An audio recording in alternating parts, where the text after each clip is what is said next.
I want you to forgive me for being this way. Goodbye. The day after giving birth, what was beside my pillow was a suicide note from my husband. The shock was too much for me, just having given birth, and my mind went blank. After that, my husband's shoes were found at the top of a cliff. From there on, I was just doing my best to live life holding my daughter, and before I knew it, 5 years had passed. Now, I was being saved by the growing smiles of my daughter, but something shocking happened when I went to a friend's wedding. Unbelievably, standing next to the bride was my husband. Dressed in a tuxedo, he stood there with the same smile as before. Why is he here when he was supposed to have thrown himself into the sea? From there, I came to learn an unexpected truth, and as a result, his life fell apart. 5 years ago, at the age of 35, I was working as a nail technician and had regular customers. I dreamed of owning my own shop someday and was working hard while saving money. But my best friend Holly, worried about me being so focused on work and not having a boyfriend, invited me to a mixer. Mia, work is fine and all, but you haven't given up on marriage or having kids, right? If that's the case, you gotta look for a chance to meet someone. Encouraged by her words, a bond since high school, I thought it might be nice to try, and so I participated. And from there, my life took a major turn. To my surprise, I met someone wonderful. We hit it off as if it wasn't our first meeting, and quickly started dating. His name was Mark, a 38-year-old businessman. Both of us being in our late 30s, we were dating with marriage in mind, but within less than 6 months, I discovered I was pregnant. Mark, it looks like I'm pregnant. Really? Wow. The moment I told him, I thought I saw a look of shock on Mark's face, but he quickly smiled and embraced me. We decided to have the wedding after settling down post-birth, and to start living together and get our marriage license in the meantime. However, during the move, my morning sickness got worse, and there were days I couldn't even get out of bed. We should get married soon, Mia. Just leave it to me. I wish we could think together, sorry. Don't worry about it, just rest for the baby's sake. I was always enveloped in his kindness. But there was one thing that worried me. That was about my parents. Living in the countryside and concerned about social appearances due to their work, they used to urge me to marry every time we met. I disliked that pressure so much that I hadn't been in contact with them for a while, but announcing a shotgun wedding would likely make them frown. Sure enough, when I contacted them, my father yelled, "It's shameful. Don't come back home." As expected, this situation made me feel even more depressed, compounded by morning sickness, making every day gloomy. Gradually, I took more time off work and spent most days in bed, barely managing the household and eating the bare minimum. I'm sorry, I couldn't do any housework again today. Again? As these days continued, the once kind Mark began to change. Even though we were supposed to be enjoying our newlywed life and welcoming a happy day soon, the reality was far from what I had expected, and anxiety grew. I might not become a good wife or a good mother at this rate. Every day was a struggle with nausea, and I cried in bed, feeling like I was living in hell. And then, things started to go downhill. Mark began coming home late, and his time at home decreased. Moreover, when rent day came, there was no payment from Mark. We had agreed to split the rent when we started living together, and it was being deducted from my account, but I realized he had not made any payments. Hey, did you forget to transfer the rent? What's going on with the money? Just wait a bit longer. I've had a lot of expenses this month, it's a bit tight. Each time I asked, he would delay payment, and in the end, it felt like I was paying the rent by myself. And a few days before payday, he would increasingly ask to borrow money. But I'm not really working right now, and thinking about the future, I really wanted to save my savings. Being almost on leave because of morning sickness, I had reluctantly started dipping into my savings for opening a nail salon. But I really wanted to save that as much as possible. That's the thing, there was suddenly this fancy dinner I had to host, and I'm kinda strapped for cash this month. But shouldn't that be covered by work expenses? It doesn't work like that. Plus, landing this deal now could really affect my promotion prospects. Please. If he gets promoted and starts earning more, it would be easier to support the family, so I had no choice but to agree when he put it that way. But, when I glanced at Mark's arm, I noticed a watch I'd never seen before. Hey, where'd you get that watch? Notice it? Cool, isn't it? I've had my eye on this watch for a while. He showed it off to me like a kid boasting about a treasure, which kind of made me see him in that light. No, I mean, how much did that cost? What's it to you? I bought it with my own money. Stop nagging. Even though I've been paying the rent in full and lending him money on top of that, what was he thinking? I couldn't help but yell back at him.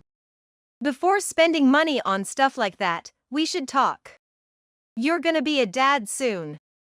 Usually quiet me raising my voice seemed to shock Mark, who after looking surprised, awkwardly apologized. My bad. I'll be more careful from now on, okay? Seeing Mark sincerely apologize made me wonder if things would be alright when the baby came, but I still had this vague feeling of unease. After that, Mark started coming home less and less. As my pregnancy progressed into the later stages, an unexpected situation occurred during a prenatal checkup. What? Hospitalized? Right now?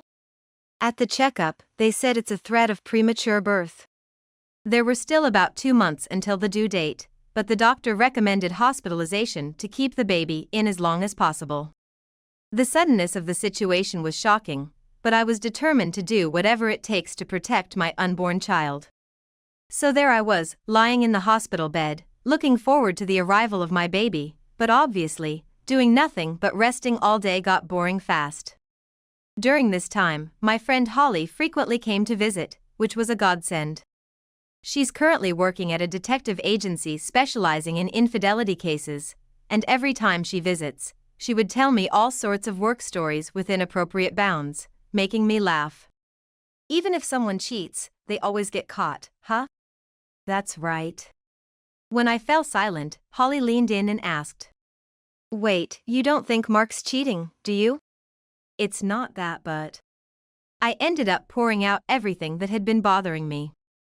Mark being away from home so often is suspicious. Holly's grave expression made me think, oh, I knew it. All this time, I might have been suspecting something but chose to look away. Just to check, did you make sure your wedding was actually organized? What? I haven't checked, but no way. Holly's unexpected words took me by surprise. I hadn't even considered doubting to that extent. Sometimes you find men like that. I don't know if Mark is the same, but it's better to check. Torn between feeling like I shouldn't doubt my husband so much and wanting to clear up my uneasy feelings, I couldn't make up my mind. Then, Holly suddenly stood up. It's better to clear things up. After making me note the necessary information, she briskly left the hospital room with her bag. It's okay.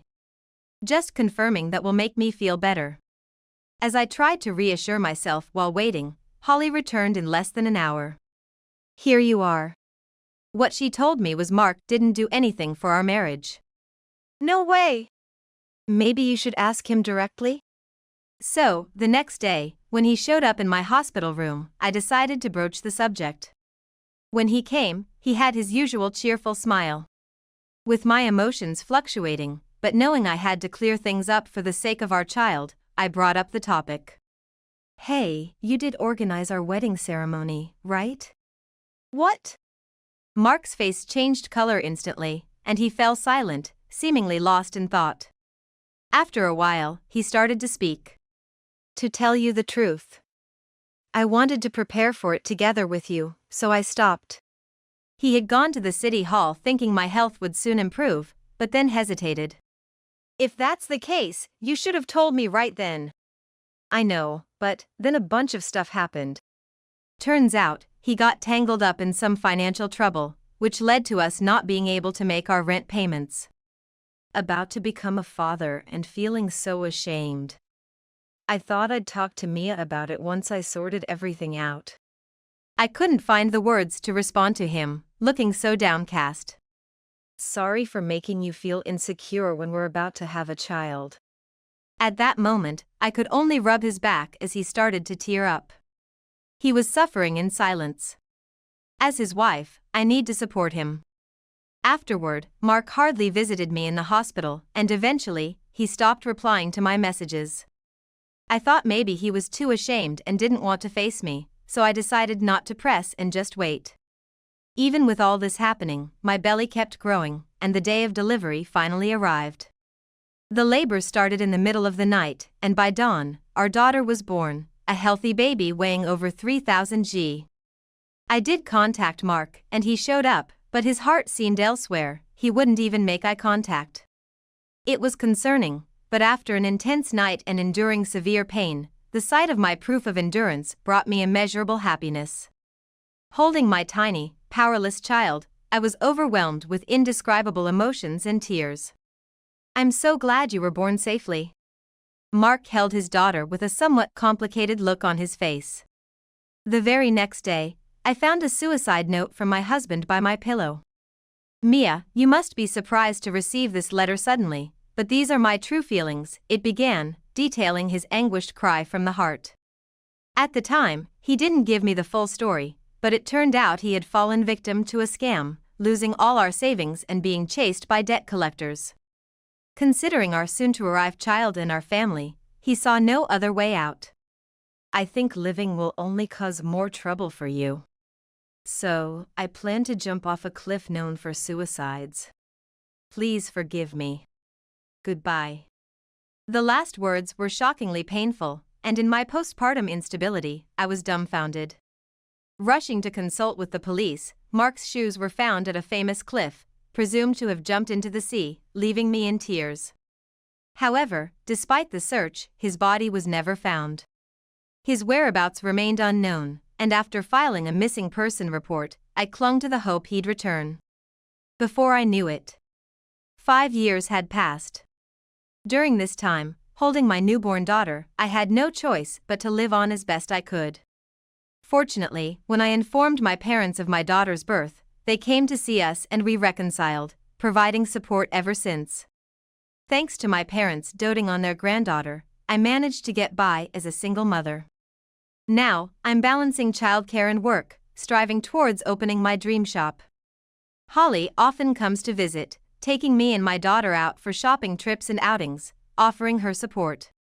Then, one day, I received an invitation from a high school friend, Emily. Back in high school, she, Holly, and I were always together. Emily, a corporate heiress, moved overseas for her parents' business after graduation, and we lost touch. That she had returned to the States and was now sending wedding invitations was a surprise. Emily's getting married. I wonder who the guy is. Holly called me excitedly, but I had no clue either. Maybe she met him overseas, or perhaps he's from a rich family. We looked forward to reuniting with our friend at the wedding. On the day, the venue and decorations were impressively luxurious, reaffirming Emily's heiress status. I remember Mark used to work for a company under the Ace Group.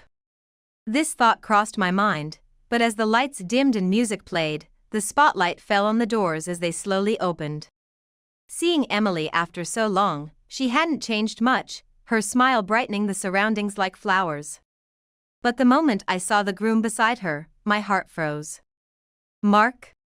Standing next to Emily was the husband who was supposed to have disappeared into the sea the day after our daughter was born. How is he here?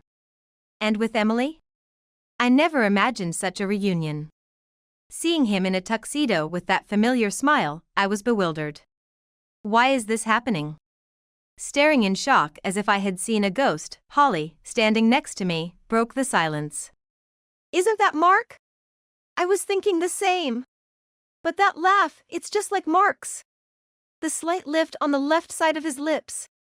I'm sure it's him. If even Holly, who works at a detective agency, says so, I was convinced it was indeed my husband. What does this mean? He was supposed to have jumped into the sea. Yeah, hard to believe, but if that suicide note was a lie, it's not impossible. I was filled with an urge to confront him immediately and uncover the truth. But I couldn't bear to disrupt a friend's wedding, so I decided to hold back. Then, I whispered to Holly, who seemed eager to get to the bottom of this. I have a favor to ask. What? Anything. I want to know what Mark has been up to during these missing 5 years. Can you help? She smirked and gave me a thumbs up. Of course. I was going to look into it even if you hadn't asked. I'm counting on you.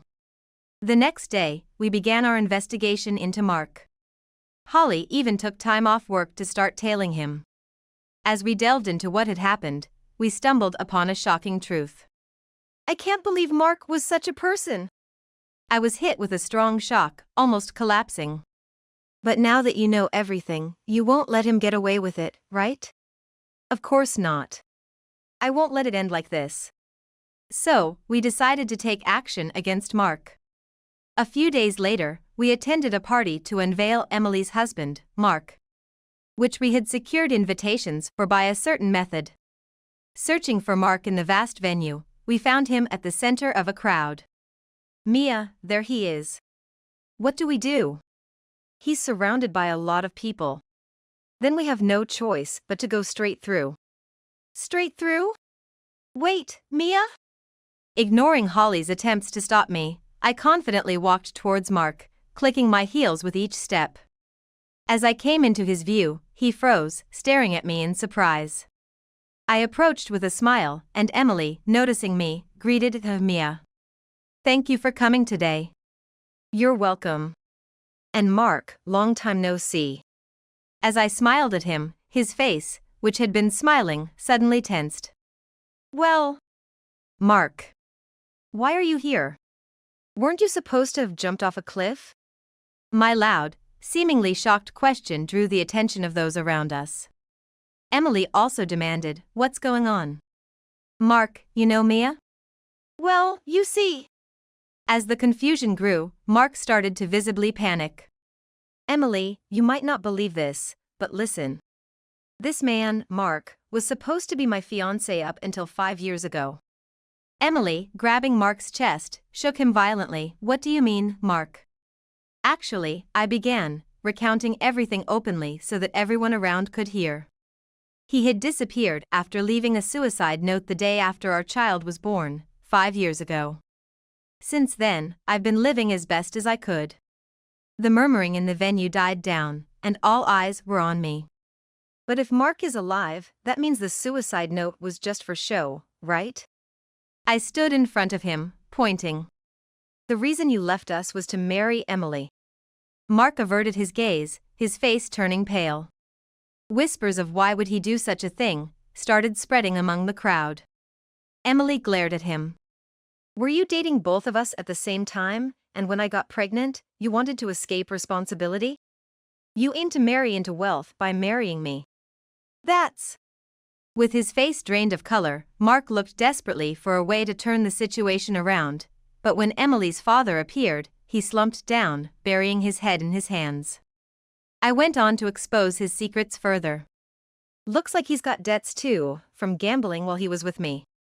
The amount seems to exceed $100,000? When Emily pressed him, saying she hadn't heard any of this, Mark started to panic.